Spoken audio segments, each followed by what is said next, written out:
Salut à tous, c'est Déterminé de Zéro. Aujourd'hui, on se retrouve pour l'analyse de la ronde 9 du championnat de Rhône-Alpes d'échecs. Donc aujourd'hui, c'est la dernière ronde de ce championnat. Je vais essayer d'obtenir tout simplement une victoire pour obtenir 5,5 points sur 9. Donc voilà, on est le dernier jour. Donc bon. C'est la deuxième ronde de la journée et je suis assez fatigué. Donc je vais quand même essayer de me battre tout simplement pour aller chercher cette victoire et peut-être me qualifier au championnat de France. Donc on va tout de suite s'attaquer à l'analyse. Donc je joue contre Amana Mavi, donc qui est classée 1216 Elo sur Chesscom. Donc elle a les noirs et j'ai les blancs. Et donc, je lui joue E4, donc elle me répond E5, cavalier F3, cavalier C6 et D4. Donc, je lui joue une écossaise, comme j'ai l'habitude de jouer tout simplement. Et donc ici, elle va jouer la variante théorique, la variante donc la plus jouée généralement, prise, cavalier prend, fou C5, donc il y a plein de retranspositions, il y a plein de variantes ici, il y a dame F6, cavalier F6, dame A4, dame H4 plutôt, voilà. Donc ici, on va jouer la théorie.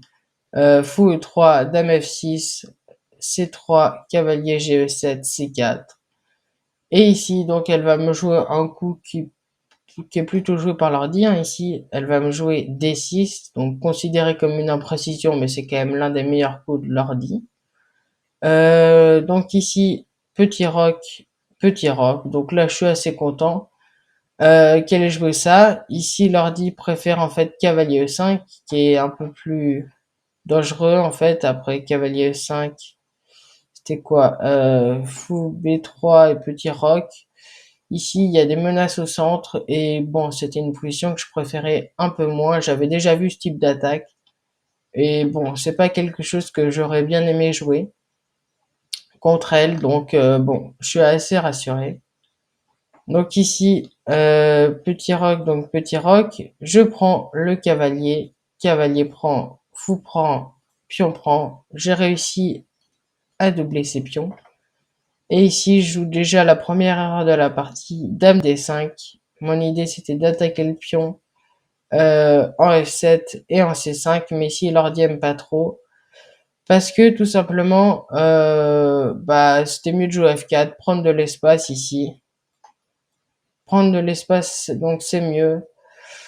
Et puis, il n'y a pas trop de menaces ici d'échec, parce que déjà, il y a un fou de case blanche, et avec la dame, c'est la case D4 est contrôlée par ma dame. Donc, dame D5, erreur, dame D6. Ici, en fait, l'ordi, il dit que c'est une gaffe, parce qu'il y a prise, prise, et tour D1 par exemple, les blancs peuvent se développer tranquillement. Et ici, en fait, c'est ce que j'ai loupé durant la partie. Et ce qu'on a tous les deux loupé. Et à partir de ce moment-là, on va enchaîner les gaffes. Tour D1. Tour D1, donc, avec l'idée, tout simplement, d'aller renforcer la protection sur la dame. Cavalier E5, erreur. Ici, j'oublie, sa gaffe, c'est de pas être parti avec la dame. Parce qu'ici, du coup, s'il arrive à partir avec la dame, il peut jouer après tour D8, parce que c'est protégé deux fois. Sauf que du coup, elle va oublier ce coup-là. Et en plus, moi aussi, parce qu'après, cavalier E5, je peux tout simplement essayer de gagner un pion. Sauf qu'ici, je veux pas le jouer. Encore une erreur. Fou B3. C4, donc encore une gaffe parce que tout simplement elle a encore oublié dame E3, E7. Donc ici en fait on va enchaîner les gaffes parce qu'on a loupé. Moi j'ai loupé la prise et elle a loupé l'idée de partir avec sa dame. Donc fou C2, gaffe, tour D8, gaffe encore, cavalier A4, encore une gaffe. Donc vraiment une partie pas très belle. On est au 15e coup, il y a Il y a 47 minutes pour moi et 37 minutes pour elle, donc il y a 10 minutes d'écart. Donc j'ai un peu plus de temps pour réfléchir et on arrive quand même à gaffer. Donc ici elle prend, je joue tour prend qui est une gaffe ici, enfin qui est une gaffe, qui est une erreur ici. Fallait prendre du pion. Donc après tour prend, pion prend. C'est un peu plus correct. Vous voyez après dans la partie, bah tout simplement il y aura un peu moins de gaffe, c'est un peu plus propre. Donc après G5 qui est une erreur. Joue tour E1, j'active ma tour, j'attaque le cavalier. F4, tour E, E3 erreur. En fait, ici, mon idée, c'était d'aller en G3 pour réaliser un clouage, mais l'ordi aime pas trop. Ici, qu'est-ce qu'il conseille? Il conseille plutôt directement A4. Et s'il y a prise, c'est quoi? F4. Et si les blancs tentent de prendre de l'espace, du coup, s'il y a ça, voilà, les blancs infiltrent et c'est assez dangereux. Donc, voilà pourquoi. Et du coup, c'est l'idée, avec l'idée de jouer F4, du coup. Parce que, donc, s'il prend, on peut jouer F4. Et, bah, tout simplement, ici, on peut pas directement jouer F4 parce que, bien sûr, il y a le pion qui prend. Donc, ici, tour E3, A6. Je joue G3. Et là, je me prends. Donc, G3, en fait, mon idée, c'était, d'aller mettre mon fou sur les cases blanches et de pouvoir contrôler les cases blanches. Sauf qu'en fait, ici, le problème, c'est que ça libère tout simplement les cases blanches bah, sur mon roc pour bah, son fou de cases blanches qui peut venir ici bah, à tout moment. Et en plus, ça autorise G4. Et en fait, ici, bah, ça bloque mon roi. Si mon roi va en G2, ça le bloque. Et bah, c'est assez problématique pour moi. Donc ici, après tour E4, donc 21e coup. Donc au 20e coup, j'ai 38 minutes, elle en a 31. Elle a un peu réduit l'écart en termes des coups, en termes de temps. Donc ici, B5, elle essaye d'enfermer mon cavalier. Donc ici, la position, bon, je la sens pas trop.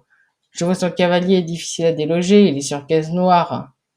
Et bah, les moyens de l'attaquer, c'est avec un cavalier qui serait donc sur case blanche et un fou sur case noire, sauf que bah, c'est exactement l'inverse.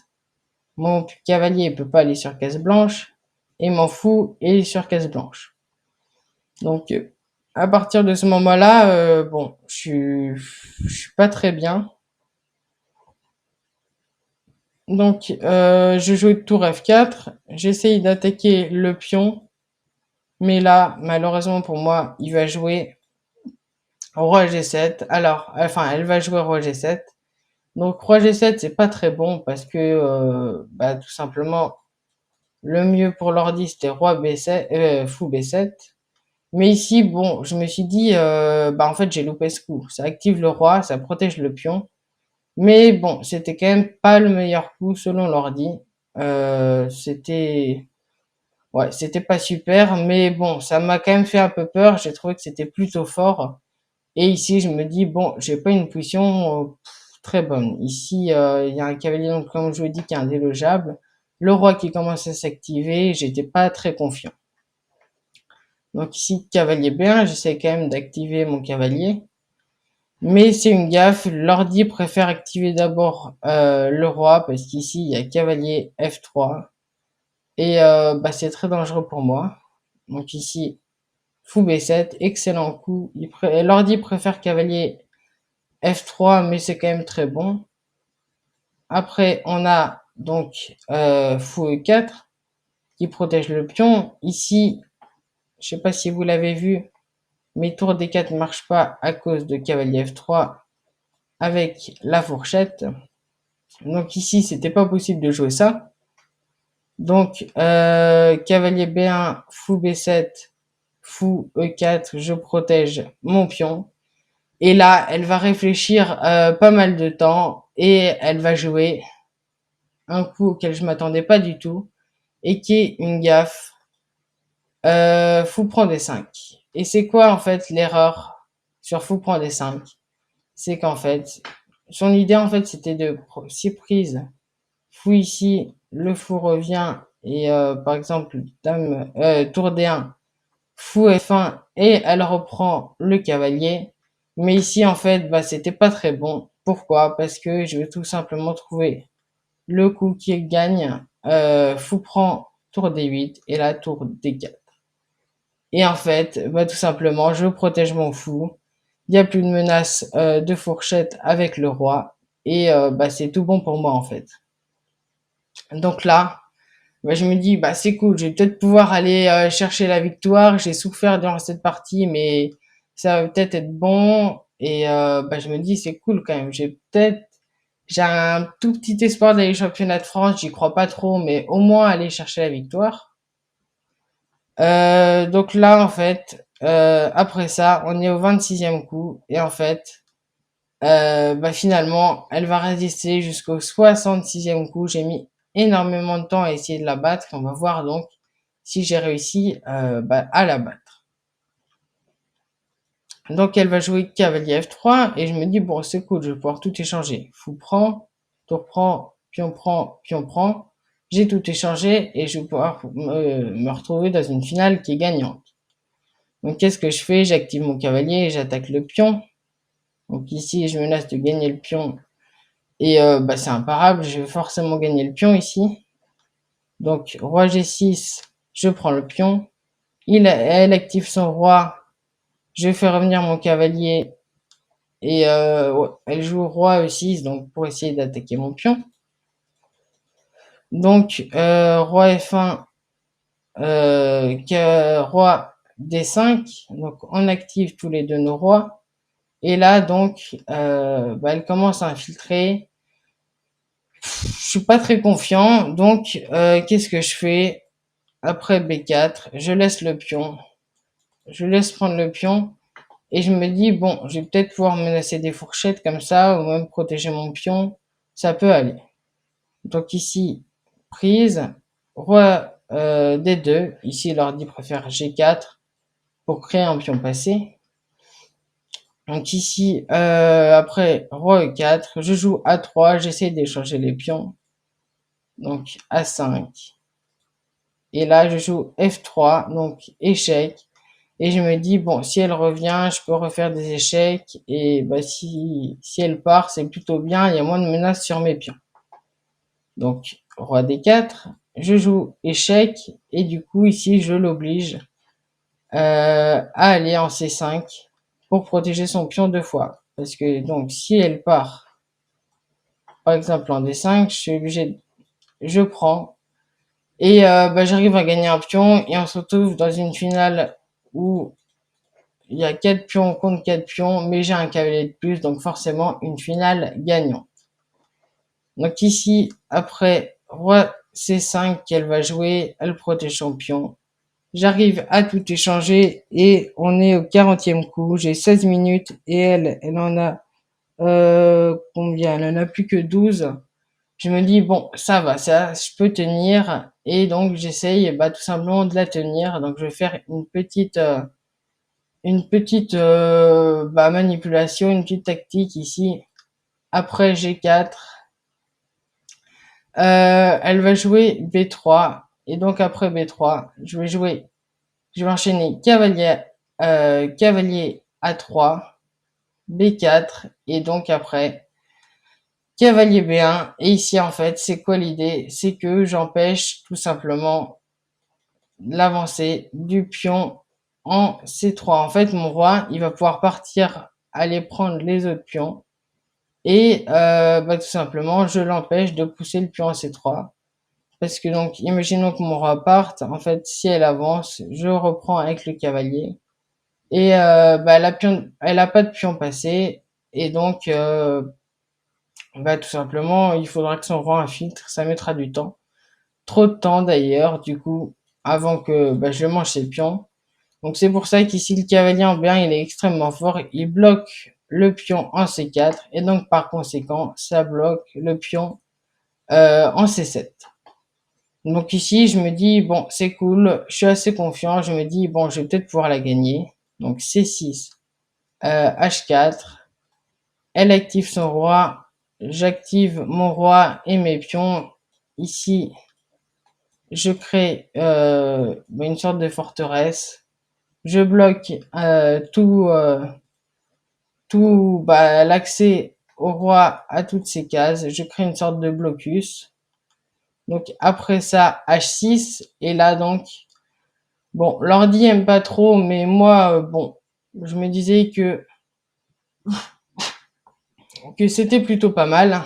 Je joue G5, j'essaye d'échanger les pions pour avoir une finale totalement gagnante.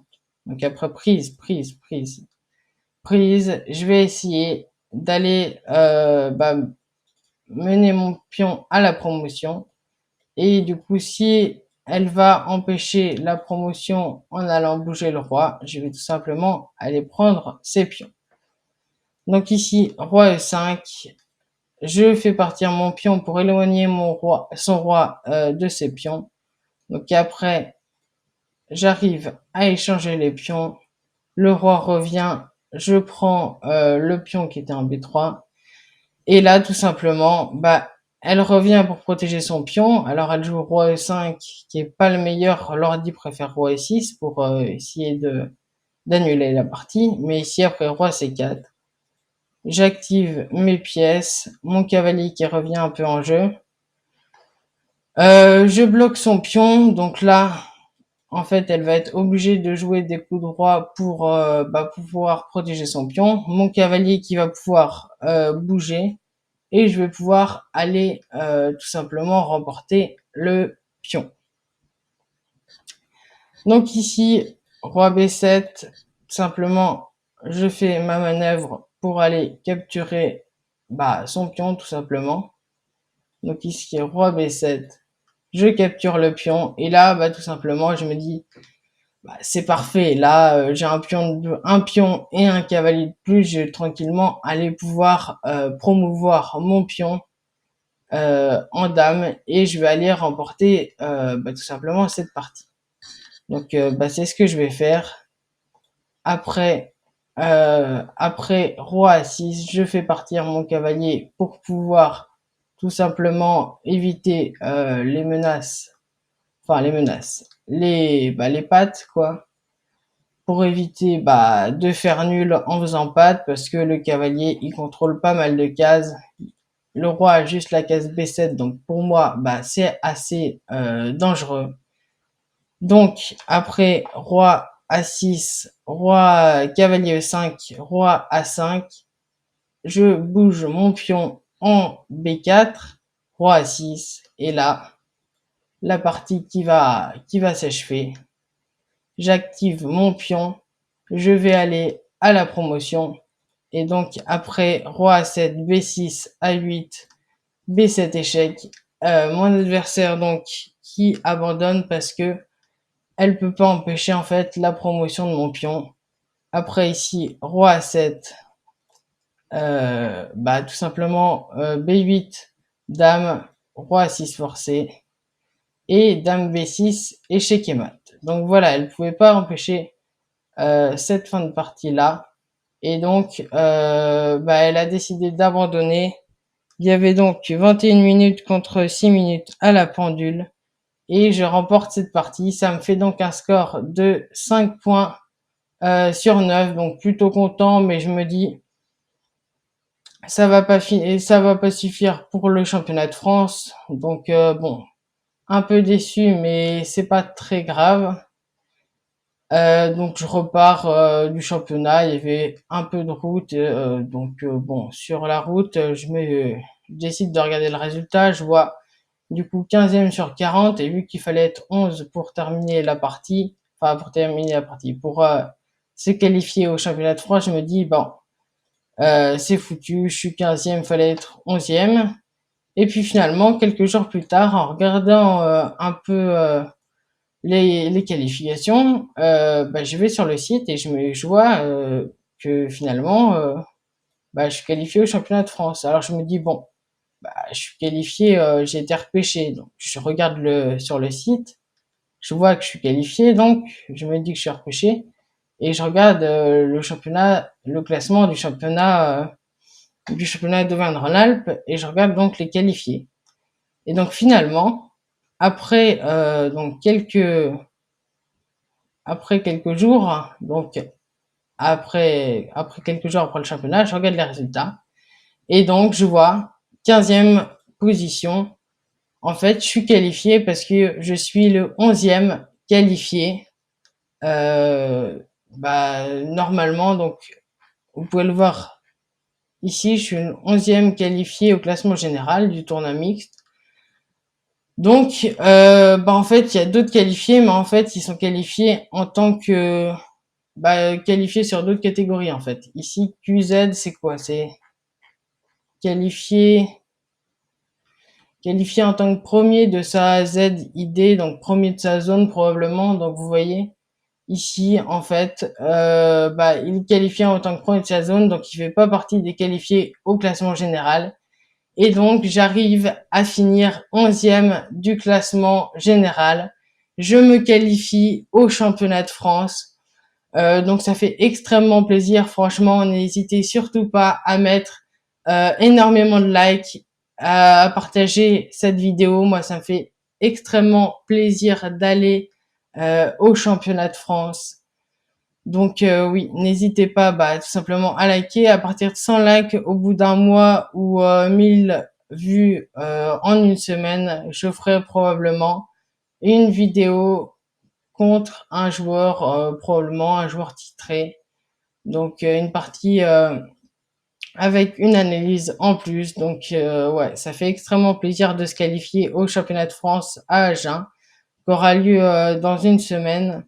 Donc voilà, j'étais super content.